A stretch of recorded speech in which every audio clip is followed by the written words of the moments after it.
الصلاة والسلام على خير خلقه العبد المؤيد والرسول المسدد حبيب إله العالمين أبا القاسم محمد. اللهم صل على محمد وآل محمد وعلى أهل بيته الطيبين الطاهرين الذين أذهب الله عنهم الرجس وطهرهم تطهيرا. اللهم صل على محمد وآل محمد. My dear respected brothers and sisters in Islam, Assalamu alaikum jami'an wa rahmatullahi ta'ala wa barakatuh. There is no shadow of doubt that the lovers and followers of Imam Ali ibn Abi Talib will not hesitate to take the first opportunity to show you that they love the man to the highest degree. We express our love and affection to Amir al-Mu'mineen in various ways.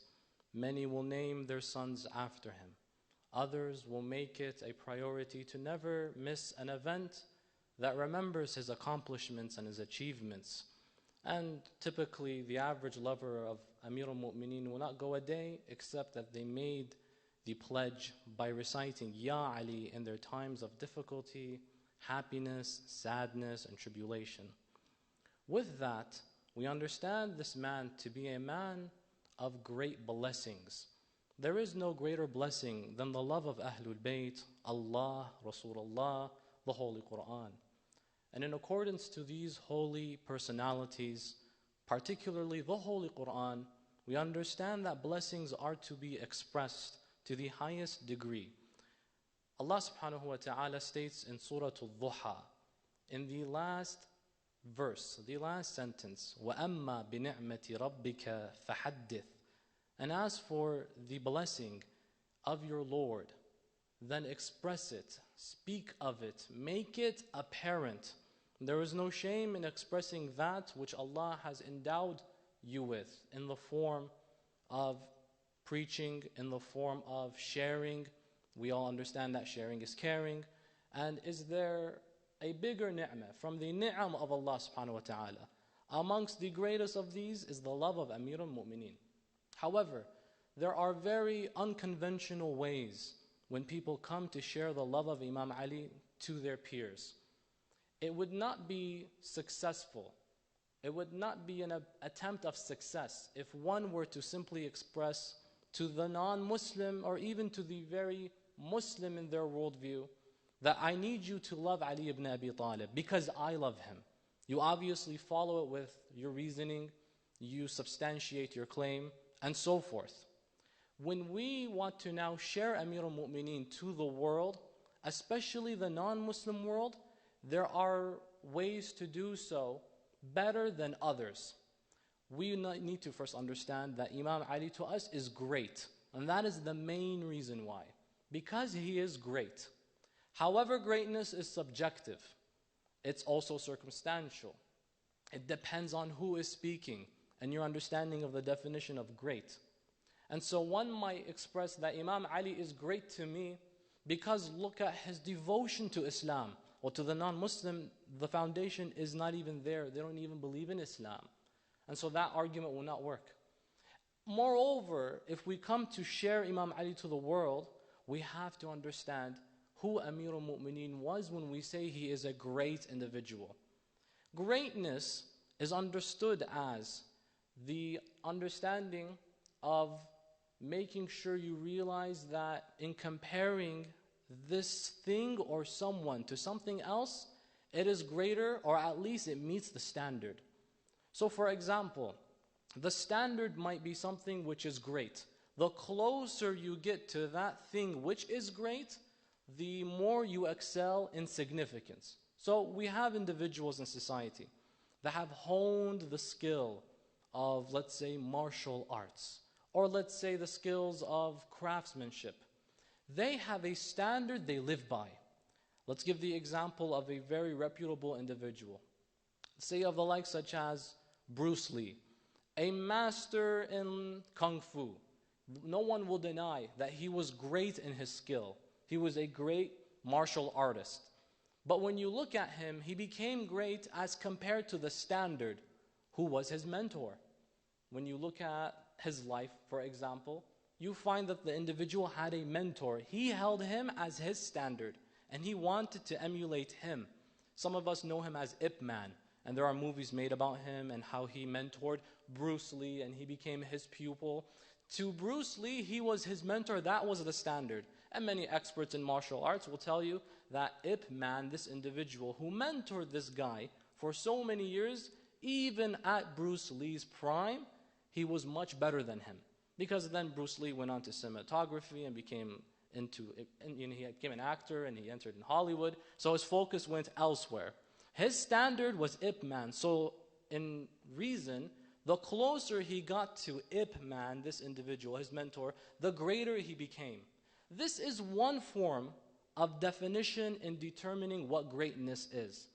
When we come and express that we want to share the world, or with the world, Imam Ali ibn Abi Talib, Amir al-Mu'min, because he is great, we have to come also from this angle. That why do we want to share Amir al-Mu'min? Because look how great he was in relation to whom? Rasulullah sallallahu alayhi wa sallam. But this meets the job halfway. Because then there are those who do not recognize the legitimacy of Rasulullah from the non-Muslims. There's another angle in expressing greatness or to determine greatness. And it's typically determined by distinguishing oneself beyond the norm or beyond the average.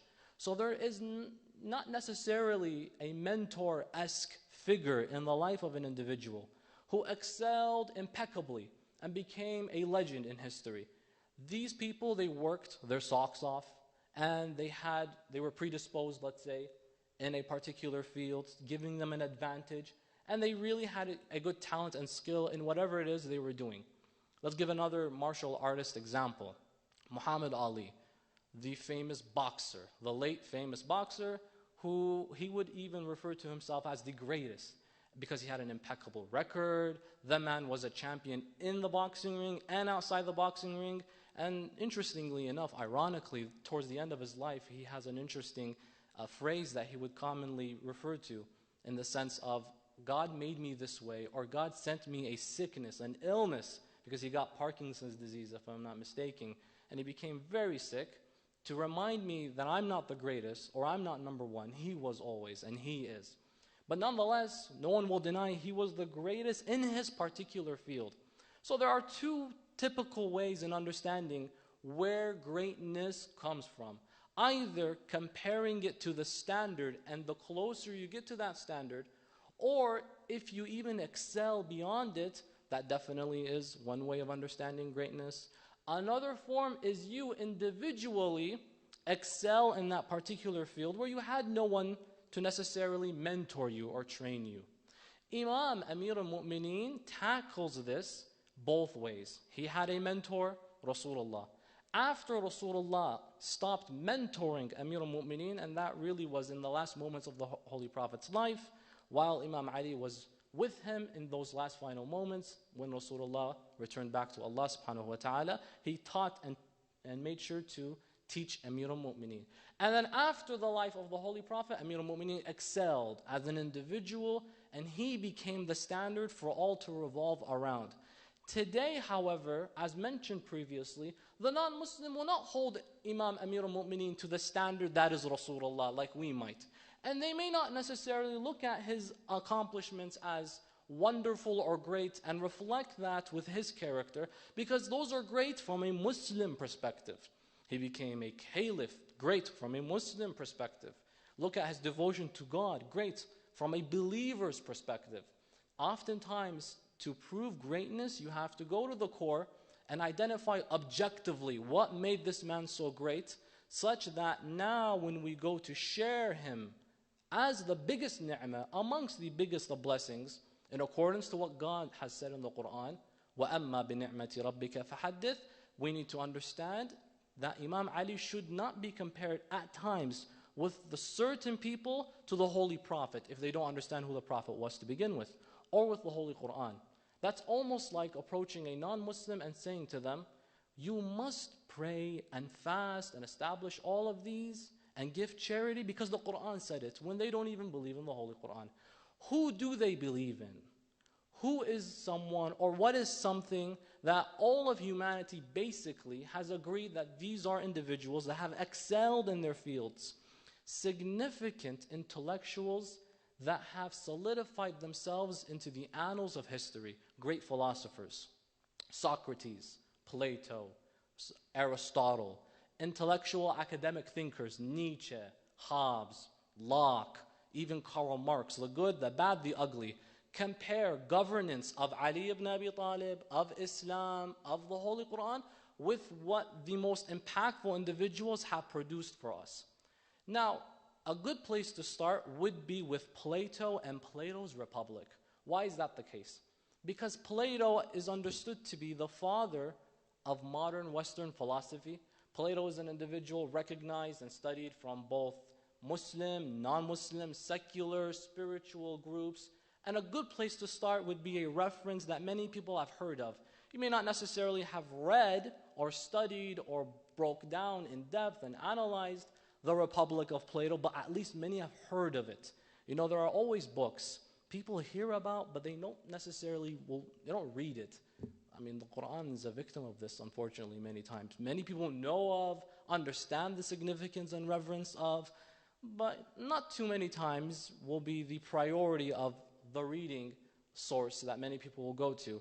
However, this being a manuscript, a collection of series of books that has been compiled to discuss multiple issues regarding or relating to justice, utopian society, philosophy to a wide degree and many dynamics of that, is a good place to start due to its relevance in society and it being recognized as a source for all those who want to excel in academia.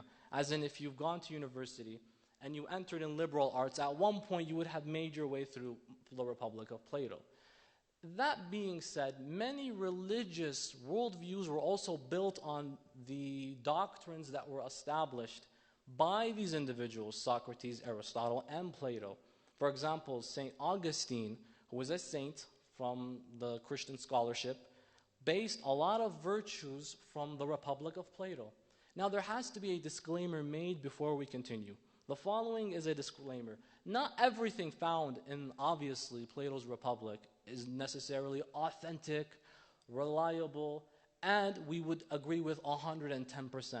We go to look at it and we study, there are some bizarre, proposals that have been made, amongst the which, because it highlights and denotes the ideal way of living in a society, Plato's Republic, a quick, brief backstory, is simply a dialogue between Socrates and a number of his acquaintances.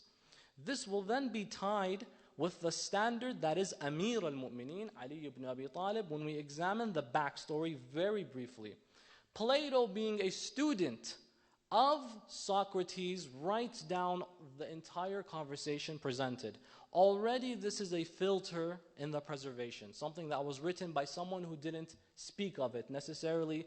They heard of it. That's one thing. Moreover, years passed by, and so how do you know what you have today is necessarily the same work back then? You just look at the Muslim world. How many versions have you seen of a certain story? How many ahadith are debated from scholarship just to say, did this happen? Did this come about? Was this said, yes or no? Then if we expect that a piece of work or a manuscript that was written a good 400 years before or so before the birth of Jesus to be exactly the reflective views of certain individuals that lived somewhere in Greece, then that would be a long shot that we will definitely miss. However, given that and some of the weird, interesting views that are found in this work, there are a lot of lessons to learn, a lot of wisdom, one might even say and suggest, to be extrapolated from when examining this work. Beginning with understanding the circumstances, there were wars going on, there were civil wars happening, and amongst the proposals of a just society by Socrates was a society should live in factions. These factions, we need to limit the amount of exposure they get. For example, music would be completely forbidden in this society. Poetry is completely forbidden in this society. Why? Because music and poetry, sometimes people sing about death, and we have the military, and the military is a faction in the city. And so if they hear about death, they might get scared. So there was this complete dominance. superimposing what one person believes the society should live like. That's why it's a very strict way of understanding the ideal world, and this is definitely a reason as to why we would not necessarily say this is the way of living. Another interesting element, just to get these out of the way and then examine where we want to highlight the points that we want to compare with in regards to Amir al-Mu'mineen alayhi salam, is that Socrates, according to the manuscripts today, proposed that the ill and the elderly should be thanked for their services in society, but they should not be treated. If they are sick, the doctor should not give them any attention. It's a hindrance to the development of a society. So the vision comes from a perspective of what is better for the society, not for the individual. Is this an Islamic or even humane, rational way of looking at things? Absolutely not. Putting these to the side, who could say that these perhaps were fabrications? These are the edits of like hundreds of, maybe thousands of years of time. We just push those to the side and let's examine the aspects that have been studied so much so, but not given the interreligious comparison that it needs to be given in regards to Islam, Ahlul Bayt. Socrates proposes 3 elements in Plato's Republic, rather 4 elements, not 3, that he believes if a society has, will be the greatest society ever. And our key word here was great from the beginning. Because with these 4 elements, if they are inculcated in a society, the leader will be the greatest leader to have ever existed, if these 4 elements are found.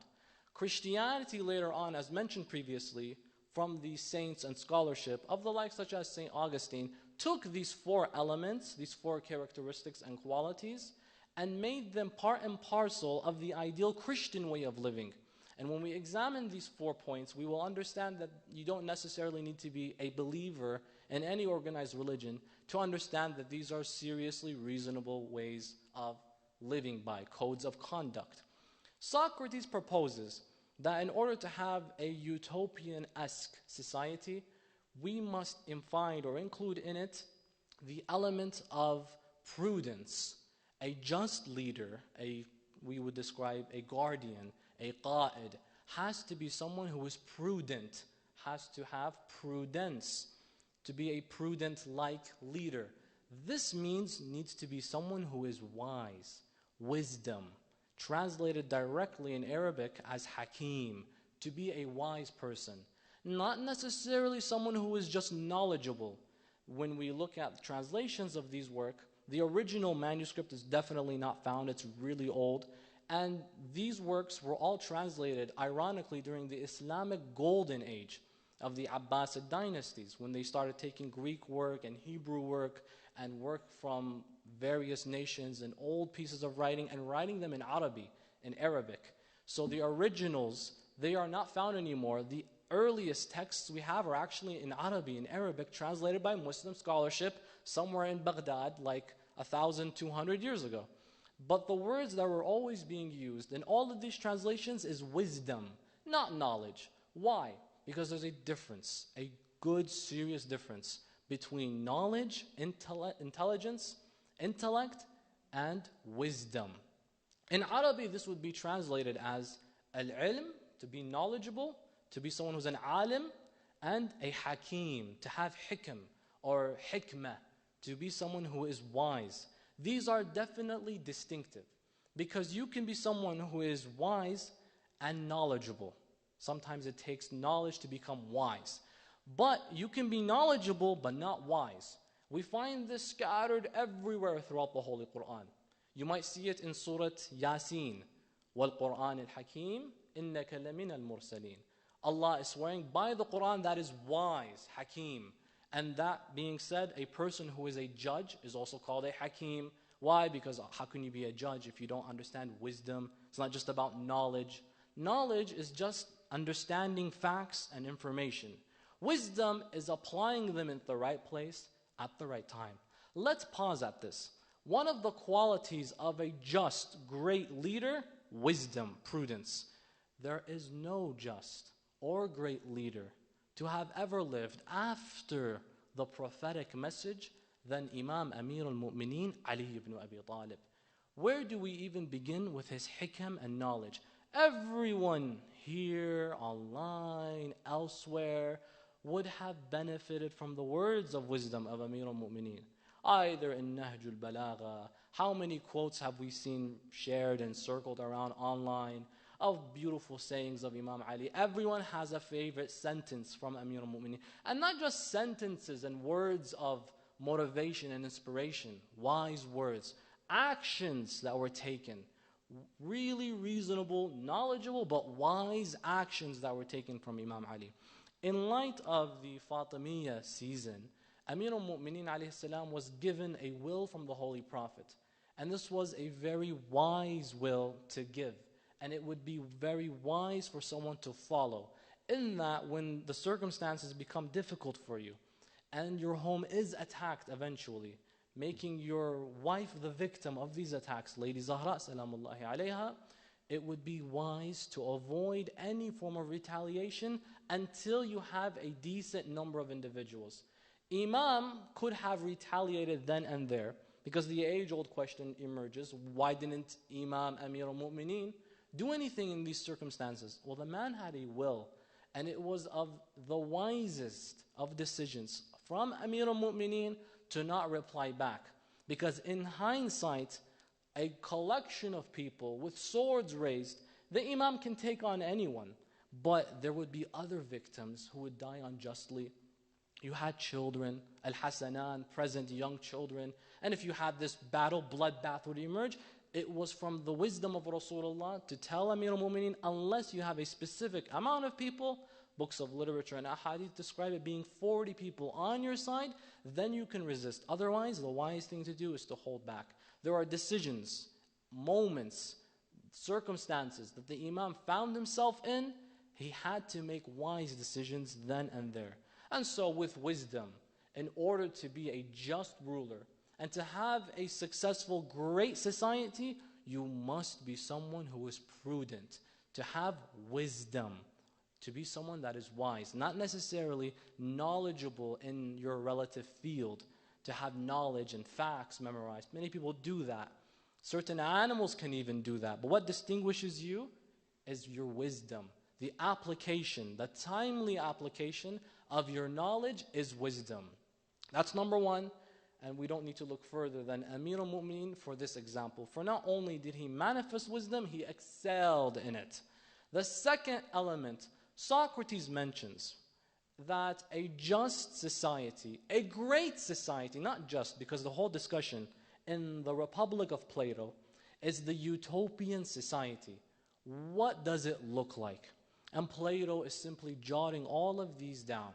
The interesting thing, by the way, to note, Socrates was a very fascinating individual. The reason he was sent to death was in accord, because he was breaking the laws basically by not recognizing the idols of the time. Gives us an understanding of the man's oneness, realizing that, you know what, it doesn't make too much sense that idolatry is a thing in my life. One Lord is enough for me, sufficient. The man lived to a moral, one would even say semi-Islamic lifestyle, to the point when he was dying, he even said, I have a debt, a loan outstanding, this needs to be paid. And he would constantly give us lessons. He was definitely a wise man, that there is no shadow of doubt with. There's no problem. And given that, even if he was the world's biggest polytheist, Rasulullah made it very clear, take knowledge even if it's from the lips of insane individuals who want to see you cut in half on the ground. Therefore, there is no reason not to consider some of the words of wisdom produced here, especially if Western academia, and for that matter, philosophy, is based on the words of certain individuals, amongst them, the father of modern philosophy, Socrates. That's just a brief disclaimer. The second element is temperance. In order to be a great leader, you must be someone that adopts temperance. What does that mean? To break the word down, temperature, temper, meaning to restrain yourself. He who conquers himself conquers. To conquer your decisions and not be impulsive. To not react when you're angry. To not make a decision when you're happy. Who said that? Amir al-Mu'mineen himself. To be someone who holds their anger back when it's time to lash out, just resist. Because when you're making decisions motivated by emotions, by the heart, not necessarily by the aql that Allah gave you, those decisions are filled with impediments, roadblocks and pitfalls that'll be in your way and act as obstacles for making the most right of decisions. Temperance, control your temper.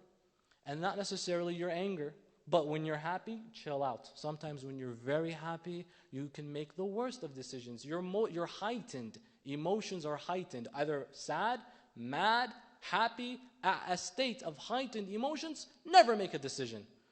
Good advice, solid advice. Come look at Ali ibn Abi Talib. Do you guys remember the war, the battle of Ahzab, Khandaq, when Amir al-Mu'mineen is on the side, obviously, with the Muslims, and then you got this man who's the size of 2 bears crossing over the ditch, Amr ibn Wid. And he says, where are the Muslims? If you face me and you die, you go to heaven. And if you kill me, you go to heaven. Come fight, anyone fight. And they all went back and they cowered, and this man is big, until Amir al-Mu'mineen volunteered. For the 3rd time he volunteered, as Rasulullah kept putting him to the side, such that they don't say he always brings forth his cousin, he must have favoritism. No, but I put him to the side 3 times. That last time Imam volunteers, Rasulullah gives them the permission, stating the epic lines, Baraz al-Iman kullah ila al-shirki kullah. All of Iman has been sent out to face all of shirk, all of polytheism, all of idolatry. One-on-one they're going to face finally. The Imam fights him, the battle goes on, the smoke covers everything, they can't see what's going on until they find the Imam on top of this man.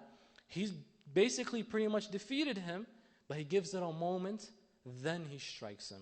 Later on they ask Imam Ali, inquiring, why did you give it a moment? You could have struck him and you waited a few minutes, let's say. He said, at that moment he insulted me. Books of tradition, some of them state that he spat at the Imam's face. And this is, a final moment, I'm going to finish him off, and the man just insults me like that. So I became angry, and I was so mad. And I would have killed him out of anger, but I needed to calm down and restrain myself. Why? Such that I kill him not because I was angry, but because he made Allah angry.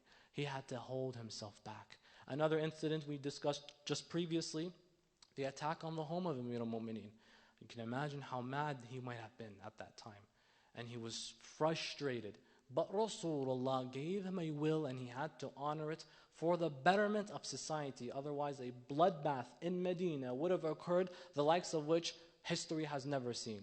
And so he has to restrain himself then and there. Many moments you find the Imam restraining himself. Malik al-Ashtar, the companion of the Imam in the battle of Siffin, gets this close to the adversaries, and he's about to finish Muawiyah ibn Abi Sufyan at that time warring with the Imam. Imam says, go back, bring it back. We need to come back now. Let me continue. Emotions are high. Imam says, no. It would be wise to come back and not fight and continue the fight. The Imam had a decision to make and to fulfill God's decree at that moment. And so holding yourself back from making decisions in moments of heightened emotions. This is described as temperance. In order to be a great leader, not necessarily, by the way, of a society, of an empire, a great leader in your own home, in your community, in your workplace, around your circle of friends. You want to be that leader and role model. These are genuine good virtues. They are described as the 4 cardinal virtues to adopt in one's life. The first we said was prudence, wisdom, hikam. The second we described as temperance, to conquer your desires, to control your temper. By the way, this also includes desires at the same time. It's all a matter of desires and your intuition then and there. But when you see it's not to your benefit, conquer yourself. Then you will be able to conquer anything else. Number 3, we see that Socrates makes that a very interesting point to highlight that the third element a society needs to have is justice. If you want to be a person who can lead with greatness and really call yourself a great leader, be just at the same time. So tyrannical rulers, they might have control, but they're not great in his understanding. How can you be great? By being just. To have control and everything go your way, the means does not justify the ends. How did you get that control? Was it through brute force, totalitarianism, by conquering unjustly? Be a just person. It's like, where do you even begin when now assessing that with Imam Ali ibn Abi Talib? Justice. There are books written by non-Muslims that have in the title, for goodness sake, Imam Ali, the voice of human justice, by George Jordak. Imam Amir al-Mu'mineen, Sawt al-Adala al-Insaniya. That Imam Ali, the voice of human justice, describing that there are moments in this man's life he could have simply gotten away with being the Muslim ruler and pretty much the caliph / king, one would even describe at the time, yet he found justice to be paramount. We can look at the moments in which the Imam is caliph and he humbles his own status by coming down to the society and seeing their issues and addressing their needs one-on-one. You can look at a Christian individual being oppressed in the Muslim empire, and the Imam looks at him and he describes, what is this? To which the response came, Ya Amir al-Mu'mineen, it is a Christian man. He says, I didn't say, who is this? I said, what is this? I see injustice. Show me a person who is hungry in my nation, I cannot tolerate that. Get him from the treasury a monthly or whatever weekly paycheck to provide to him until he is no longer able to basically live any longer. Basically, until he dies. Give him from Baytul Mal, the money of the treasury, a salary, basically a retirement fund, until the man doesn't need it anymore or he goes back to his Lord. I don't care if it's a Christian individual. This is injustice. Moreover, a great place to look at when comparing justice are the heads of justice circles. So, for example, the United Nations would be amongst the biggest heads of those spearheading justice in society, albeit many people will question decisions and whatnot. Nonetheless, the claim is that a just, humane organization. The former executive head, Kofi Annan, of the United Nations, what is to be understood as the biggest organization of humanity and humanitarianism, made it a very clear point to state that the example of Imam Ali ibn Abi Talib is the fairest, most just example of any leader to have lived and ruled this world.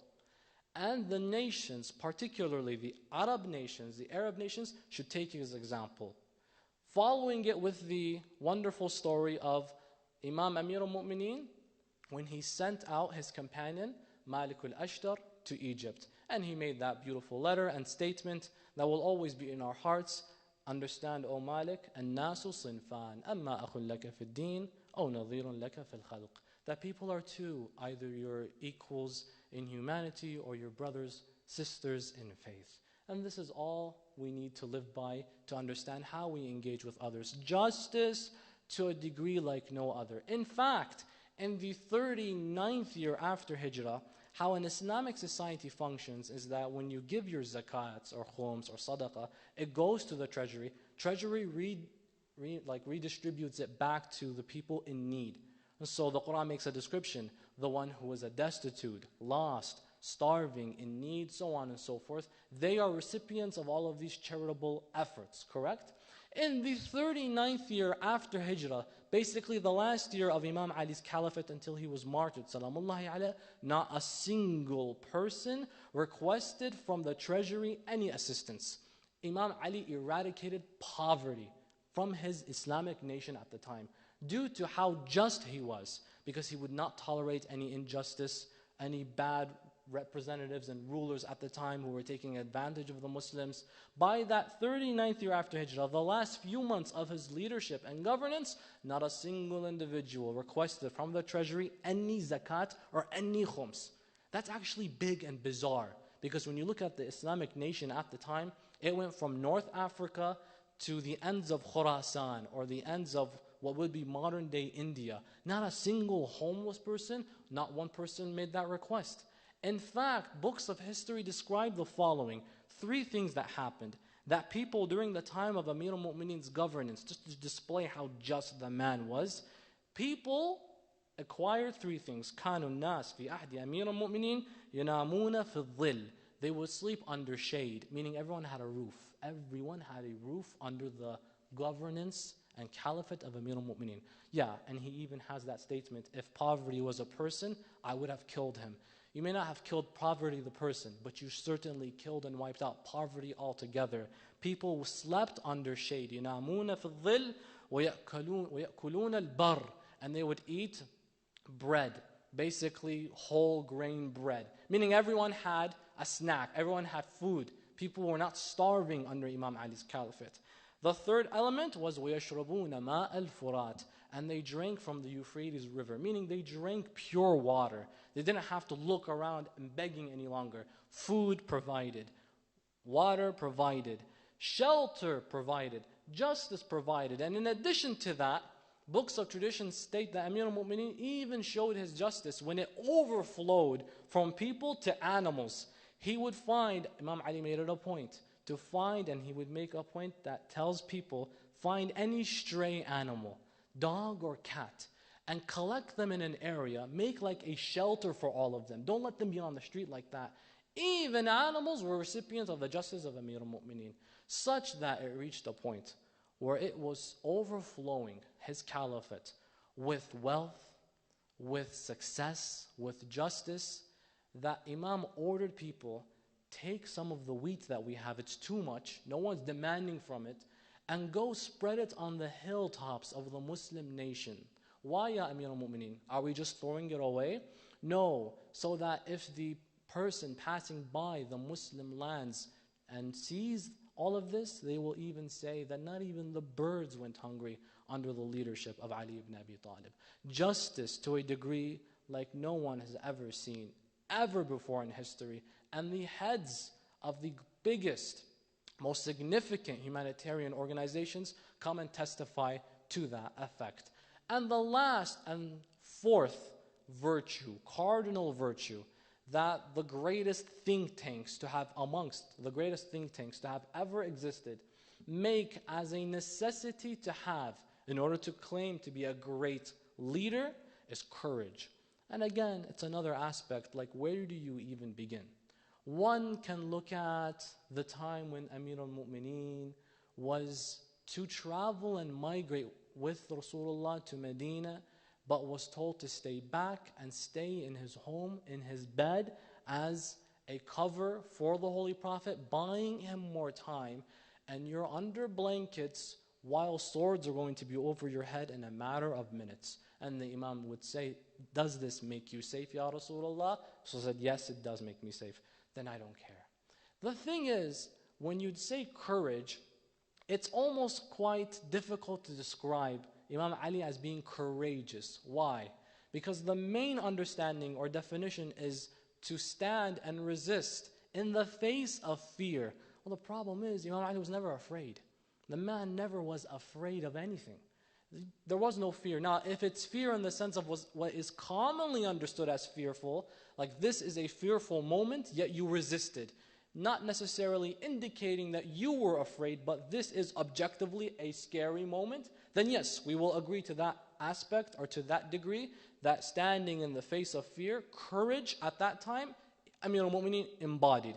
But if it's within the understanding that while he was afraid, he's resisted, that's a noble trait, but not befitting of Haydar al-Karrar, salamullahi alayh, for never once were we ever noted to have seen Imam saying, I was afraid, I had to fight my fears, my desires to go away, I fled, not in word, nor even in action. Imam Ali, courage, according to these great thinkers and think tanks of the philosophical world, must be a quality any great leader has to acquire. Definitely, when you look at wisdom, when you look at controlling your temper, when you look at courage, when you look at all of these aspects, brothers and sisters, justice, you don't need to be a Muslim to say these are good qualities. You don't need to be a leader to say these are good qualities. But when you are these aspects, when you do implement them and manifest them, don't you now see that even according, not necessarily to organized religion, but to objective truth, because no one can deny at that point These are really good qualities to have, to excel in whatever it is you're doing. That Amir al-Mu'mineen, Ali ibn Abi Talib, not just met them, excelled in every single one of these aspects. In accordance to Plato's Republic, the words of Socrates, the greatest ruler to have ever lived, to implying that these are the virtues and qualities that must be implemented, not just implemented to excel. Ali ibn Abi Talib is that great ruler. In accordance to great think tanks, philosophers, that the whole world appreciates their works.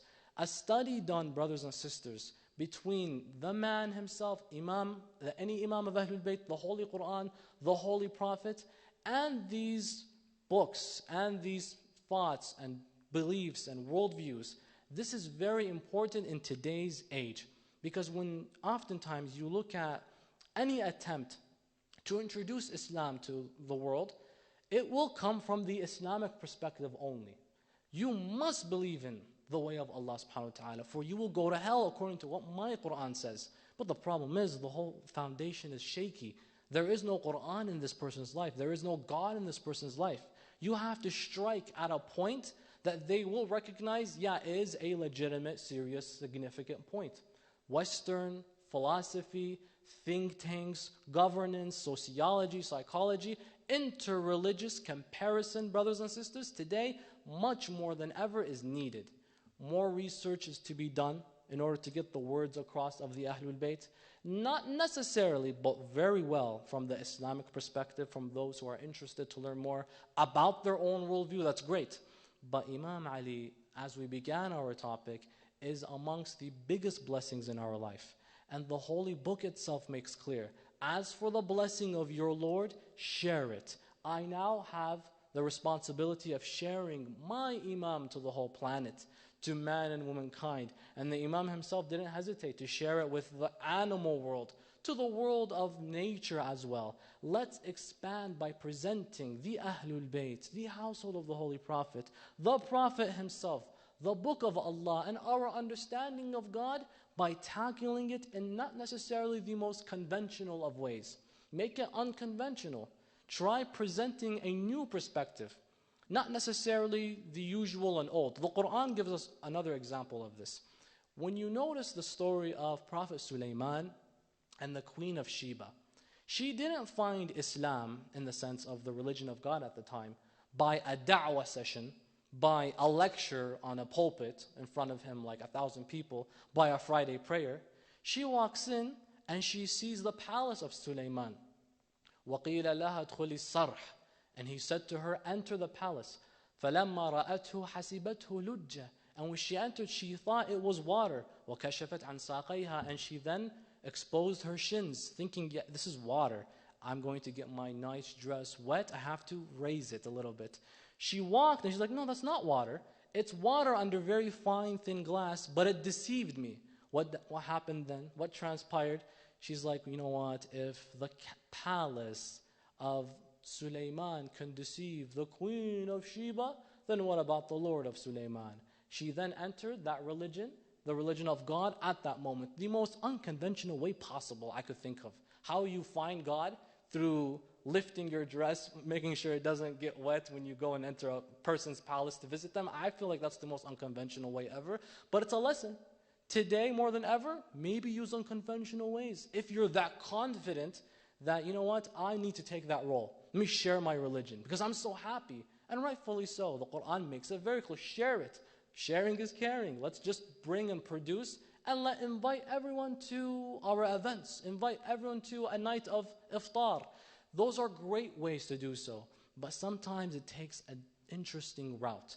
A way where when you bring about thoughts and doctrines and mindsets and worldviews that have not necessarily been given a comparison with regards to Islam, Ahlul Bayt, we will then do justice, inshallah ta'ala, by presenting our beautiful blessings of wilayah, of the love we have for the Holy Prophet, his family, of the Holy Quran, of Allah, of humanity all in general, and a new light and a way that will be very receivable, very understandable, and the greatness will be present then and there. Walhamdulillahi Rabbil Alameen. وصل اللهم على محمد وآله الطيبين الطاهرين اللهم صل على محمد وآل Muhammad. Since we have just a couple minutes to spare, I would like to take just a few minutes to briefly, very briefly, and if you're interested, to have a quick dialogue with regards to what we had spoken of. I will leave the time we have until like 9 p.m. Is that good, inshallah? I think 9 should be okay, because we began like around 8 or so. So with that, I'd love to see some proposals and suggestions in light of what we discussed. Ways to introduce our worldview, our teachings, our understanding to both the Muslim and non-Muslim world. But the caveat is from an unconventional way. Do we have any suggestions or anything in that light? Or do I have to pick? So what I really personally love, and I feel like has worked very well, is when we have big events, inshallah, we like to bring our family. I think it's worth bringing our friends as well who don't come from that, that Islamic background as well. That's a good time. Or iftar, fasting, inviting them, because who can miss out on a good meal? And by the way, the key term here is food. So if the event has food, they're going to come. And if the iftar, if it has good food, then they're going to come as well. So those are good 2 ways to do that. Another way I saw a good friend of mine once is he made it a habit to, by the way, my friend, his name is Habib Nurmagomedov. Whenever he wins his matches, he does sujood. So yeah, he's my friend, and he told me on WhatsApp, I feel like I should do this. And I said, you know what, go ahead and try it. And so it worked for him. Another friend of mine, Mohammed Salah, he plays for Liverpool. He also does sujood every time he scores a goal. Yes, yeah, we know each other very well. And by doing that, many people are saying, what is he doing? What's that act? Okay, joking aside, but what's that act that he's doing when he goes down and he bows down and prostrates? A lot of people got interested in that behavior. When they got interested, that led them to research what exactly does that mean. There were a few people, and I hope it's true, but they made it, like they tweeted, that brought me to Islam. If you really want to know about my conversion story, because I'm such a fan of that one player, he does that a lot, that behavior when he goes down and prostrates every time he does sujood. And I'm like, what is that? One thing led to another. They said their shahadatain and they became Muslim. So yeah, these are unconventional ways. Unconventional, no problem, but still unique ways. Are there other ways that you suggest? Would be okay ways? Yes, brother? The brother is suggesting taking advantage of social media. TikToks. I try to avoid saying it. Yeah, TikToks. Make sure it's halal, inshallah. I think that's very good. Done properly and appropriately is the key word here. That's very good. Inshallah, you will spearhead that campaign. Bi'idhnillah. Did you want to suggest? Yes?